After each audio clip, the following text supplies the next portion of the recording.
അസ്സലാമു അലൈക്കും വറഹ്മത്തുള്ളാഹി. വലൈക്കും സലാം.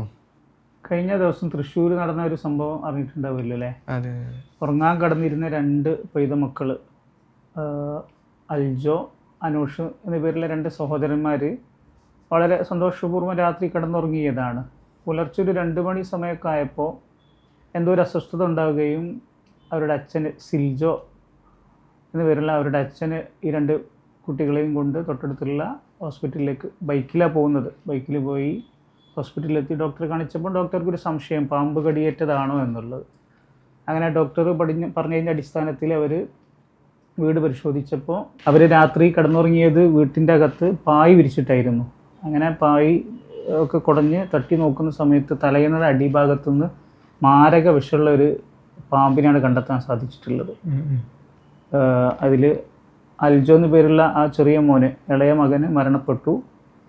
പിന്നെ മൂത്ത സഹോദരന് ഇപ്പം ചികിത്സയിലാണ്. ഇന്ന് കണ്ണ് തുറന്നു എന്നൊക്കെ അറിയാൻ സാധിച്ചു. അല്ലാഹു തആല എത്രയും പെട്ടെന്ന് ശിഫ കൊടുക്കട്ടെ. ആമീൻ.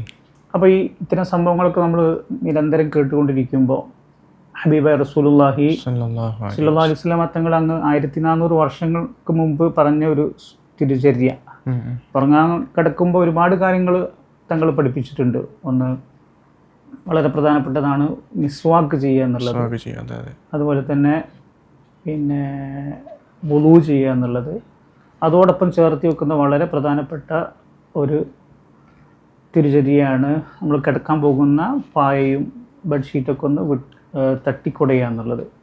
അതിൽ മുഖ്യമായും ലക്ഷ്യമാക്കിയിട്ടുണ്ടാവുക ഇത്തരം ജീവികൾ, വിഷജന്തുക്കൾ, പാമ്പുകൾ, തേളുകൾ, ഇത്തരം പ്രാണികൾ, അങ്ങനെ തുടങ്ങിയ കാര്യങ്ങളൊക്കെ ഒന്ന് തട്ടി ഒഴിവാക്കുക എന്നുള്ള പ്രഥമ ലക്ഷ്യമായിരിക്കും ആ തിരുചര്യക്ക് പിന്നിൽ ഉണ്ടാകുക എന്നൊക്കെ നമുക്ക് ഈ സംഭവ വികാസങ്ങളൊക്കെ കേൾക്കുമ്പോൾ ചേർത്ത് വെച്ചാൽ നമുക്ക് മനസ്സിലാക്കാൻ കഴിയും ഇൻഷാ അല്ലാഹ്. അപ്പോൾ അത്തരത്തിലുള്ള തിരുചര്യകളൊക്കെ നമ്മുടെ ജീവിതത്തിൽ പ്രാർത്ഥിക്കാൻ ശ്രമിക്കുക. അല്ലാഹു തആല തൗഫീഖ് നൽകി അനുഗ്രഹിക്കട്ടെ. ആമീൻ. അസ്സലാമു അലൈക്കും. വലൈക്കും സലാം.